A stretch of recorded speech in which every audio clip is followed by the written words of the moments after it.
Una pa lang naman talaga, ang defensive depth na mula sa post at paint at perimeter yung problema ng Lakers na dahilan kung bakit bumabagsak yung defensive efficiency nila. Sa ngayon kasi nasa 26 ng NBA ranking yung mga to pagdating sa defensive ratings na lalo nga raw bumabagsak dahil sa problema nila sa perimeter at rim protection. Meron naman silang mga elite 3 and D guard, merong Vanderbilt, ang problema hindi ganong nagagamit, hindi natatanggalan ng kalawang, meron Jake Larabia at veteran presence pa nitong si Marcus Smart na pwede nga raw maging sapat kung mas mabibigyan lang ng tamang oras at rotation. Hindi na rin kasi ganun kadali makakuha ng 3 and D guard sa trade market ngayon dahil kaunti lang ang teams na willing nga raw mag-sell ng mga quality na 3 and D guard, kaya lalong tumataas sa market ang bidding war para sa mga available na 3 and D guard. Kaya kailangan nila ng malaking package at mga asset na ibibigay sa mga selling team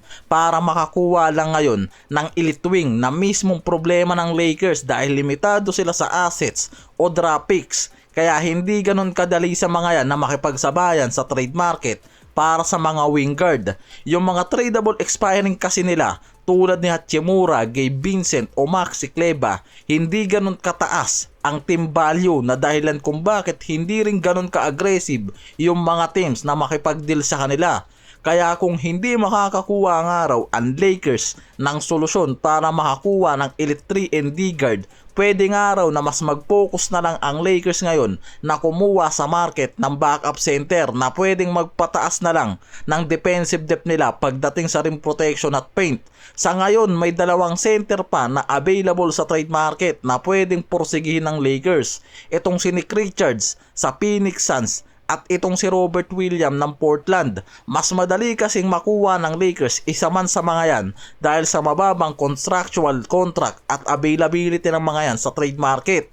Ang Suns mismo yung nag-open kay Richards sa trade at bukas sila para sa team na gustong kumuha dyan mula sa 5 million contract lang na non-guaranteed. Ngayong season, pasok pa yan sa salary cap ng Lakers. Mas mababa naman na asking price ngayon ang meron dito kay Robert Williams, and based sa mga insider, mas willing ngayon ang Portland na i-move sa roster nila itong si Robert Williams dahil mas marami silang big man na pinagpopokusan dahil bumaba naman yung asking price niyan at may mga expiring contracts na pwedeng gawing mas flexible trade chip para makuha yan ng Lakers. Si Nick Richard kasi at Robert Williams ngayon may contractual situation na mas madaling i-accommodate nga raw sa trade rules.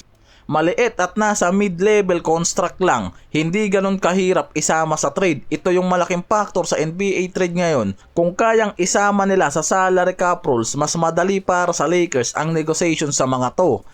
Malinaw naman kasi ngayon kay Giannis na wala siyang balak umalis o mag-request ngayon ng trade sa Bucks. Pero yung mga crowd mismo at yung mga fans ang nagbubuwing sa kanya paalis sa Milwaukee Bucks. Ito yung unang pagkakataon nga raw na mismong mga fans ang nagbubu sa franchise player at superstar na sobrang daming nagawang milestone sa kanila. Dito lang yan nangyari kay Giannis. May mga analyst din kasi mismo ang nagsasabi na ito na yung pagkakataon kay Giannis na magdesisyon na mag-part ways dito sa Milwaukee Bucks habang maaga pa. Lalo ngayon na hindi na nagiging maganda ang sitwasyon ng mga to sa Eastern. Nasa 11 seed sila. 17-24 ngayon ang win-loss record ng mga to na mukhang hindi ganong kadali para makabalik pa sa mas maayos na run. Si Giannis kahit nasa baba ang Bucks, nag-a-average pa rin yan ng 28.8 points, 9.5 rebounds and 5 assists per game.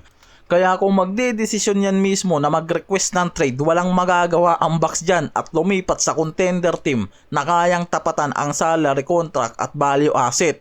Ang Miami Heat kasi yung team talaga na laging nakasubaybay dito kay Giannis, lalo na pagdating sa mga trade discussion. Yan yung nangungunang team sa usapang Giannis trade. At sa report ngayon, ang Miami Heat handang ibigay sa Bucks si Tyler Hero, Kelly Oubre, Terry Rozier kasama yung 2029 first round pick at 2031 first round pick nila at yung 2028 to 2032 first round pick swaps para lang makuha itong si Giannis na nakikita na sobrang taas talaga ng interest ng Heat na maugnay itong superstar na si Giannis sa kanila. Na based sa mga analyst, hindi talaga talo ang Bucks din sa package na handang ibigay sa kanila ng Miami Heat para kay Giannis. Lalo ngayon na kung hindi nagiging effective sa sistema nila itong si Giannis at kung hindi na rin nire-respeto ng mga crowd yan, pwedeng yan yung maging hudyat para bitawan nila itong franchise player nila. Uso na rin kasi ngayon yan sa mga teams na magbitaw ng mga superstar o franchise player para lang makapag-rebuild.